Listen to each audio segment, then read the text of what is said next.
کیا آپ جانتے ہیں کہ دنیا کے 7 عجائبات میں سے ایک عجوبہ ایسا بھی ہے جسے آج تک کسی نے دیکھا ہی نہیں اور نہ اس کی ایک اینٹ ملی نہ نشان؟ یہ ہیں بابل کے معلق باغات۔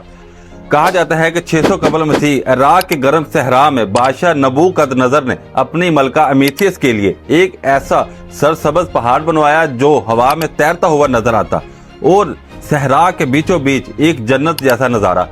لیکن سوچنے والی بات یہ ہے کہ اس دور میں نہ موٹر تھی نہ مشین، تو پھر سینکڑوں فٹ اونچے ان باغات پر فرات ندی سے پانی کیسے پہنچایا جاتا تھا؟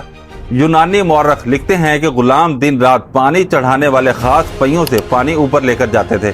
حیرانگی والی بات یہ ہے کہ عراق میں 100 سال سے کھدائی جاری ہے اور شہر بابل بھی مل گیا، لیکن ان باغات کا ایک پتھر تک نہیں ملا، اور سائنسدان کا کہنا ہے کہ ہم غلط جگہ ڈھونڈ رہے ہیں۔